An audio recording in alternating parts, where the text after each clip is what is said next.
basically like time travel. If it's a big story, we'll cover it, guaranteed. But we'll also have some fun along the way. Big opinions, big laughs. Sometimes big hair. This is Headliners, the paper review show that won't send you to sleep like the others will. 11 p.m, 7 nights a week. Join us.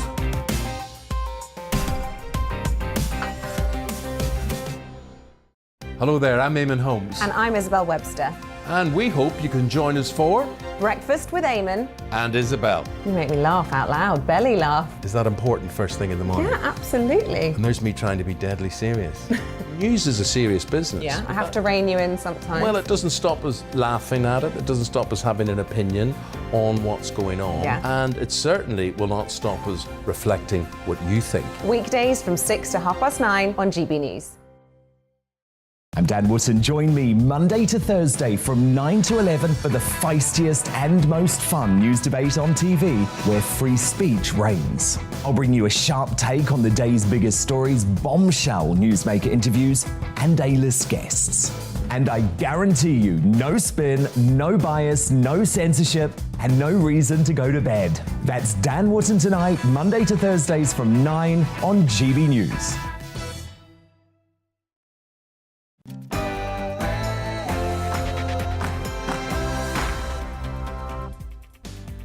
Hello and welcome to The Briefing with me, Tom Harwood, on your TV and your radio. It's 9:30 a.m. and this morning I'll be bringing you all the latest from Westminster. Today, Partygate, defence and energy. But first, your morning headlines.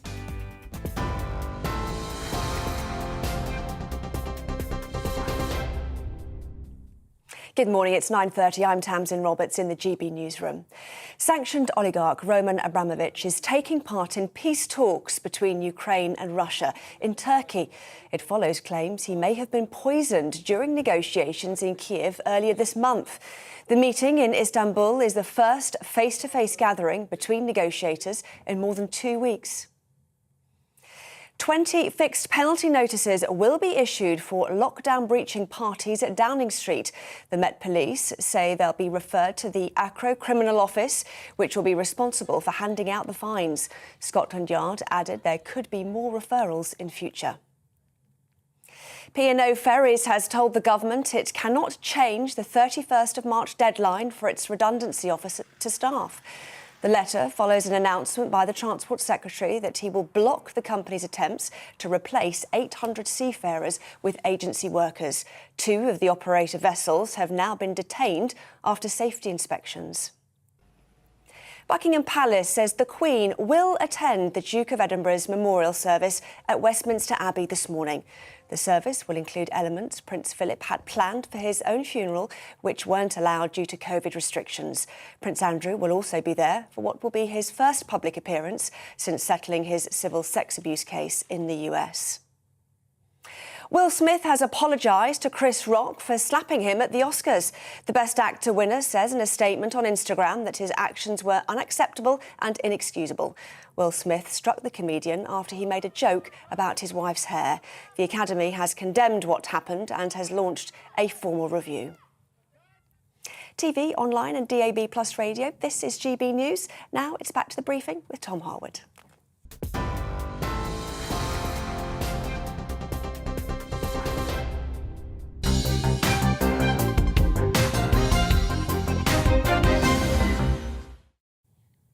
A very good morning to you. It's 9:33 and this is The Briefing with me, Tom Harwood, on your TV and your radio.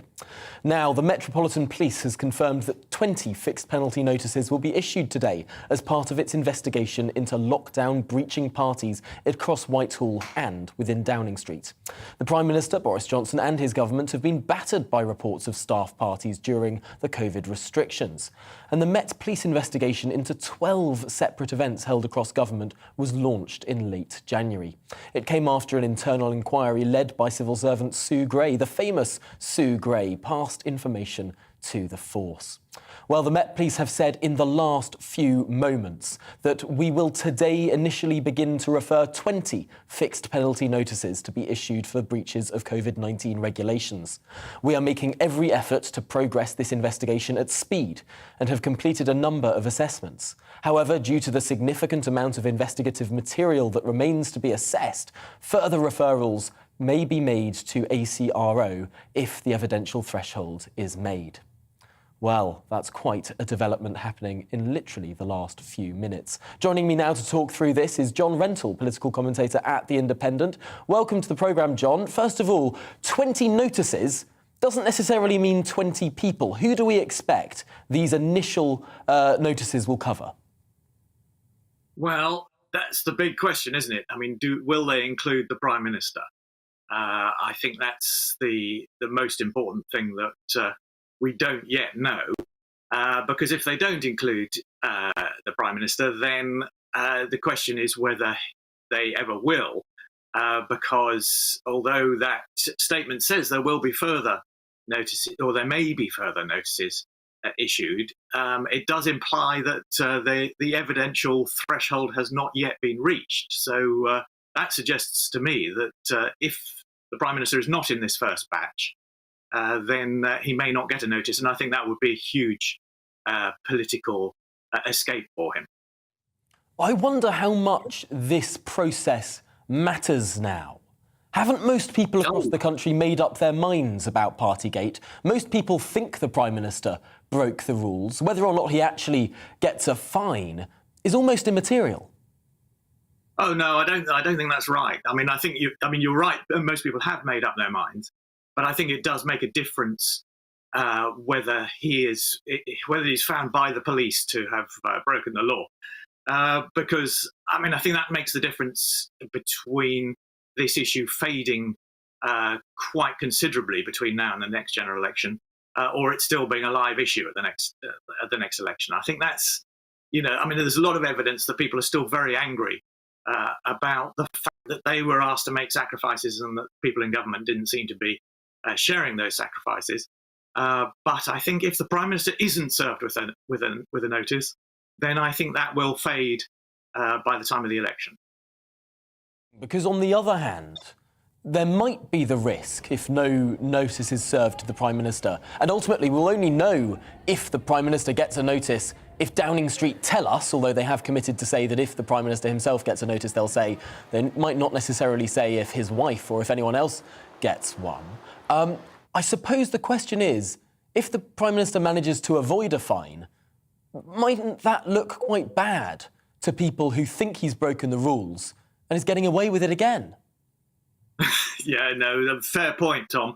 But I think those are people who can't be persuaded and are not going to have their minds changed. I mean, I'm thinking about the sort of middle voters, the people who are relatively sympathetic to Boris Johnson, who think that if the police say that he's broken the law, then they're not going to like it. Whereas if he gets away with it, then I don't think that's going to be so damaging for him. I mean, maybe I'm wrong. I mean, I find it very difficult to understand this because I didn't lose anybody to coronavirus. I wasn't prevented from going to funerals. I wasn't prevented from seeing loved ones. So it's difficult for me to understand the depth of feeling that a lot of people have about this.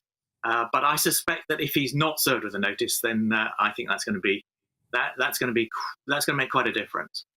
And it is remarkable to talk about that depth of feeling. I remember so many moving contributions from the benches of the House of Commons on both sides of the Commons, where people recalled really quite emotionally on many occasions the sacrifices that they'd made and the loved ones that they'd lost. It's remarkable how that emotion and that fervour, that moment in the Commons where everything seemed to be collapsing for Boris Johnson, it's remarkable how relatively quickly that faded.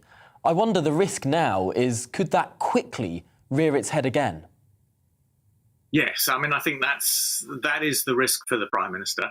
I think while there is, the war in Ukraine, I think.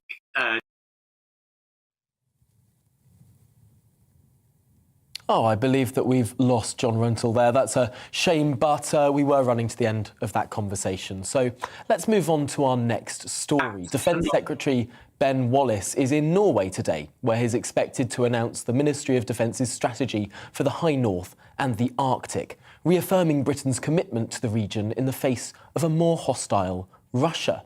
So should the United Kingdom's defence strategy be looking more to our own region, to the north, to the Arctic, and indeed to Europe, whereas in recent times we've been looking a little bit further to the Indo-Pacific? Which is right, or can we do both? With me to discuss these issues is Colonel Richard Kemp, former British Army commander in Afghanistan. Welcome to the programme.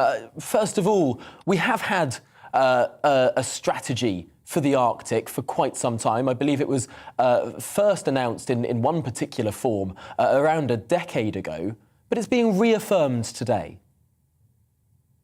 Yeah, I mean, it's obviously an area that is of greater interest today and greater concern today, given Russia's aggression. Of course, Russia is an Arctic country, and of course, you know, those other Arctic countries, including NATO Arctic countries and non-NATO countries, are concerned about the potential for Russia to attack them in the Arctic. Of course, Russia as well as China have considerable interest in natural resources in the Arctic, and that goes for other countries as well, including the UK. So it's important that we do have a strategy for how we react and how we respond and deal with the Arctic region.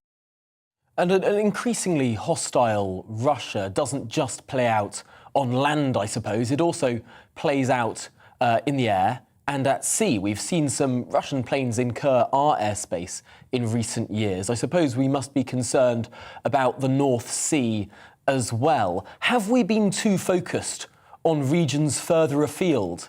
And have we taken our eye off the ball to some extent about the security threats we face in our own locality? You're absolutely right that the threat from the air and the sea is considerable, and Russia has by far the greatest military presence in the Arctic region, including a very significant part of its navy. As to whether we have taken our eye off the ball, I'm not sure I would say we have. I think, you know, our interests there have so far been relatively peripheral. We have historically had British military units, land, sea, and air, who have been dedicated to operate in the Arctic. That somewhat tailed off after the end of the Cold War, but now it's right that it should be re-energized, I think, given the concerns of our NATO neighbours in the Arctic. And you know, you've got to be able to cover so many different bases. Your original sort of questioning about whether we shouldn't be so worried about the Indo-Pacific or whether we can do everything like that, I think the answer is we have to be worried about all of it, and we have to have defence forces adequate to be able to defend our interests in the different regions of the world. And as a former colonial power and a permanent member of the UN Security Council, we do have very, very wide-ranging interests around the world. We certainly do. We have seemed to be spread a little thin over the last decade. In the Middle East, of course, we're deploying troops to those Baltic states as well, bolstering the NATO flank. But also we've got bases all around the world. Is our army up to scratch? Are we able to stretch ourselves quite so thin? The answer is no, we're not. And, you know, since the Cold War, different governments have progressively removed our military capabilities down to a level that now I consider to be a dangerously low level. It risks the security and defence of our country. And it's not just in relation to Ukraine that I'm talking about. We do have very significant interests with our friends and allies in regions around the world, as you mentioned, and therefore we need to have an army and a navy and an air force able to deal with that. And I would say that we should be looking at least at adding 1% of GDP onto our defence budget, if not doubling it to 4%. I think that, you know, maybe not. Maybe it's very difficult in financial terms, economic terms, but I think the Ukraine conflict has shown the world that it's a fundamental requirement to have defence and security, and it's the government's first priority. If you don't have that, then everything else fails. And I do think that it's not just about fighting wars, it's also about deterring wars. If we have weak military strength, that's a provocation to countries like Russia. Our 2% of GDP spend on the military right now is considerable. It's one of the three largest budgets, I believe, that the Chancellor has to deal with.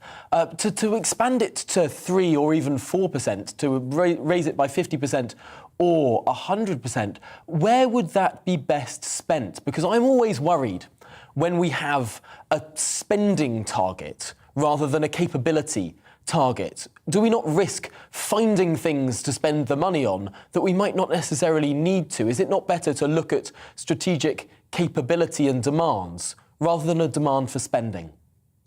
You're absolutely right, and it's the sort of 2% of GDP is a minimum NATO spending target, which is obviously it doesn't really in any way equate to capabilities. Each country is very different, has different levels of efficiency, and we're not among the most efficient, I'm afraid. So 2% can go a long way in some cases and not so far in others.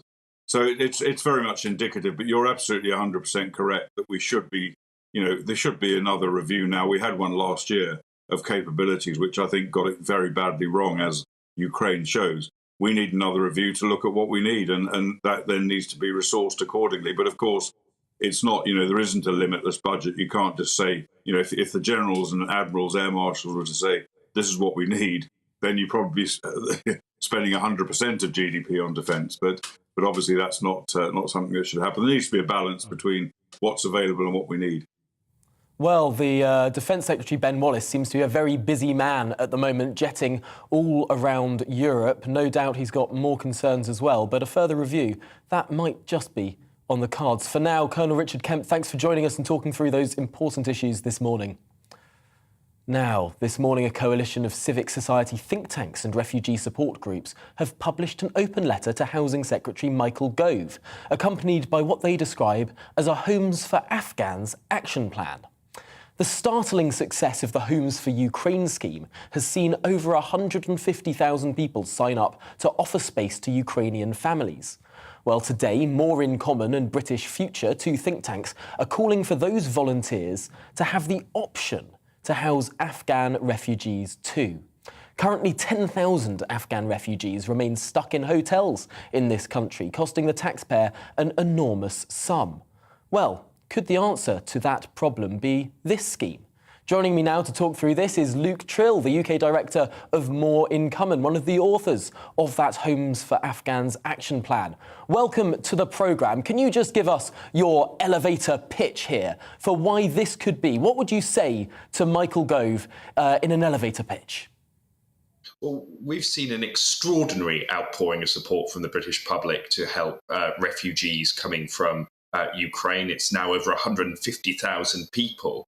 And what we're saying is, why not build on that goodwill and give people the opportunity to support those Afghan refugees who, many of them with families have been stuck in hotel accommodation for 7 months. You can't bring up a family for 7 months. And it's not just bad for them. As you said, it's costing the taxpayer millions of pounds a week to keep them in that hotel accommodation. So let's build on the goodwill. Let's give people, but also charities and businesses, the opportunity to sponsor refugees and integrate them into their local communities.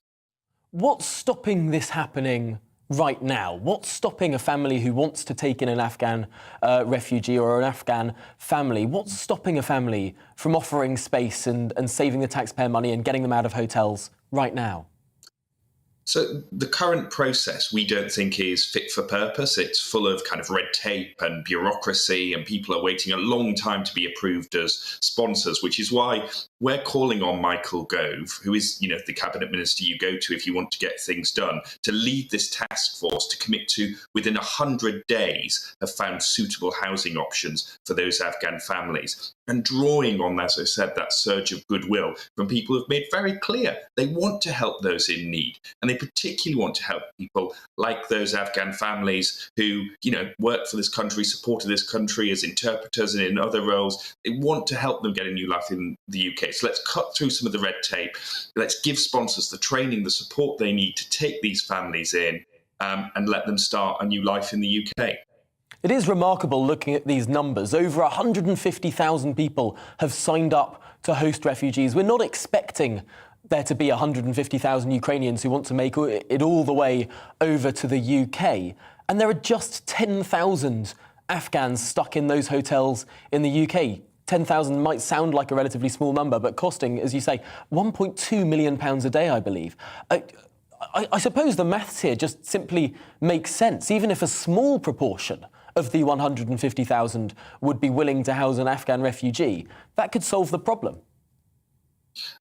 Absolutely. And, we know that for lots of the Afghan refugees, a spare room might not be the solution. But we also know that people want to help in lots of other ways, which is about, finding people housing, which will be a hell of a lot cheaper than the hotel accommodation that they're in at the moment, helping getting the kids registered for a local school, helping people find jobs, that sort of thing. There are so many ways that people who've signed up can get involved. And as I said, not just individuals, but charities. There are veterans charities who will have members who've worked with some of the families that are currently in hotels who will want to help. So let's empower them to do that. And the great thing about this proposal is, you asked me last time we spoke about this, who we had backing it. Well, the great news is now we've got MPs from all three parties backing it. We've got Damien Green, we've got Robert Buckland, Baroness Morgan from the Conservatives, we've got people like Dan Jarvis from Labour, Tim Farron. So we've got this huge coalition. This isn't a political point in any way, and there's just a real opportunity to sort something which is bad for Afghans at the moment, bad for the taxpayer, and gives a real opportunity to build on the goodwill that the British people have shown to refugees. It does seem like a remarkable opportunity to build that coalition, the people that want more integration, that want potentially less taxpayers' money being used, indeed less state intervention, allowing the charity and goodwill of British people to come together and help fix those problems. Almost a version of that sort of old big society idea that David Cameron never really quite got off the ground. It's a fascinating scheme, and best of luck to you with your letter. Let's hope that Michael Gove responds in a timely manner, as I'm sure he will. But for now, Luke Trill, thank you for joining us this morning, UK Director of More in Common, of course. Now, at the start of this month, the Prime Minister told us that his government would be unveiling a new British energy security strategy within days. Well, it's been a month, and we're now told that the strategy will not be announced until April. So what's behind this really quite enormous delay? Well, joining me now is Jeremy Nicholson, energy specialist. Welcome to the programme. We're hearing reports of a big bust-up between number 10 and number 11. To some extent, 'twas ever thus. But this is about the funding of nuclear power stations, from what we can make out. I suppose funding new nuclear power stations is really quite expensive. In your view, does the Treasury have a point? Well, of course it has a point, and it's right that there's a tension there in government. These are, multi-billion-pound investments, and if there were no risk to the taxpayer, you'd say, well, that's fine, let's let the private sector get on with it. But unfortunately, it does need some state involvement to get these nuclear power stations over the line. It means, advantageous arrangements on finance, and it may need the Treasury, i.e. us as taxpayers, taking an equity stake in new projects if they're to be built. So it's a serious issue, and it's right that it's considered properly. The problem is, are we going to see yet more dither and delay? And let's face it, we've had enough of that, and that's why we're in the situation we are now. It is remarkable looking at how few nuclear power stations we've built. Margaret Thatcher approved upwards of 3 during her time in power, and the subsequent 3 prime ministers barely approved 1 between them. It is remarkable that we've sort of taken our eye off the ball when it comes to nuclear, but it seems like there's now a consensus that has built across all parties, well, across the 2 major parties at the very least, that nuclear has to be a significant part of our mix going forward. Yes, and that's hugely important because the lead time for these projects can be 10 years or more between the concept and getting through planning and getting construction underway, and then a period of time in construction. So you're talking about several parliaments by the time the consequences of decisions made today result in new power stations generating electricity on the grid. So having a cross-party consensus is absolutely critical. Where I think it is concerning is there are always going to be reasons to put off a decision. And we can understand that. If I was a Treasury official, I'd probably be making similar points. But this is where it's important that the Prime Minister and the Cabinet say, actually, we can't afford to be in the situation we're in now, recurring into the future. We need to take these decisions. We need to get on with it and learn from what other countries have done to get nuclear costs down. I suppose this is the problem with elected politics. Our politicians are far too self-serving, trying to get them to have pain today, to spend money today for something that they will not see for several parliaments' time. Well, they're not going to be in power in several parliaments' time. I suppose it's understandable the incentives there, why government ministers seem to be dragging their feet a little bit. Well, of course, and particularly if it means some upfront costs to taxpayers who are having enough time of it at the moment, and probably an even harder time in the next few years for various reasons. So loading costs onto future taxpayers is not a politically popular thing. On the other hand, we need to keep the lights on at a price we can afford. We can't count on gas being cheap, particularly if we're not producing as much of it as we could here. And although the costs of renewables have come down, there's only so much you can do with intermittent power to keep a system running. So we do need nuclear in the mix, and that does mean taking a long-term decision. We should remember it was only a few months ago, in November, that politicians from all around the world were stressing the importance of decarbonising our energy supplies and net zero by 2050. Well, that agenda hasn't gone away, actually, but we're not going to achieve it if we don't start putting the groundwork in now, and that means action on nuclear just as it does on renewables, storage and energy efficiency. And just finally, in the last 30 seconds of the programme, what's your expectation in terms of the energy strategy, including British natural shale gas, including fracking? I fear that the fracking issue will be fudged. It's a shame. We should be producing it here rather than importing it, but we will see some more North Sea gas, and that's probably a positive thing for UK energy security. Well, it'll be a fascinating strategy when it is finally published. I'm afraid we've got quite a way to wait. It'll be next month now, despite being told it would come in days a month ago. Well, we'll have to see. We'll have to have you back when it comes out. Jeremy Nicholson, thank you for joining us, energy specialist, of course. That's it for the programme today. Coming up, it's To The Point with Patrick and Mercy. But first, here's the weather. Hello, good morning. I'm Aidan McGivern from the Met Office. Having enjoyed so much warm spring sunshine recently, well, today is going to feel a bit different. A lot of cloud, some showers, and certainly feeling cooler, but even colder weather is on the way during the next few days. Arctic air straight from the North Pole coming south, initially into the northern Scotland during the rest of today behind a cold front, and then sweeping across the country during the next couple of days. That cold front I mentioned, bringing some outbreaks of rain to the north of Scotland, followed by hail and snow showers for the Northern Isles. Another front is coming north into the far south of England to bring a lot of cloud and some damp weather first thing. Elsewhere, a lot of low cloud actually, some mist and fog first thing. Tends to lift, but we keep the grey skies, the best of any brightness towards the west of the UK. And feeling cooler under that cloud, but still temperatures above average for the time of year, 11 to 14 Celsius in the south, whilst the north of Scotland turns markedly colder, 5 to 7 degrees here, and those frequent sleet, snow and hail showers are moving into the Northern Isles, the north of the mainland of Scotland as well, during Tuesday night into the start of Wednesday. A widespread frost then for Scotland as we start off Wednesday. Northern Ireland, Northern England, parts of the Midlands, North Wales sees rain and hill snow moving south. Relatively light at this stage as it pushes into central England, parts of Wales as well during Wednesday morning. Ahead of that, to the south, well, South Wales, southwest England see some sunny spells, but also some showers breaking out during Wednesday.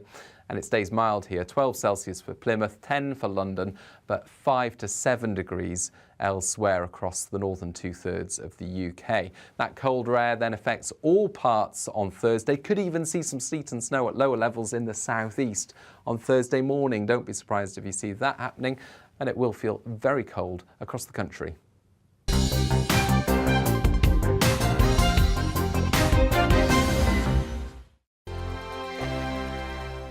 GB News is the UK's home of discussion and debate from all perspectives. To stay up to date on the latest stories, make sure that you subscribe to the GB News channel right here on YouTube. You can watch us live 24/7 across the whole world. You can also check out exclusive content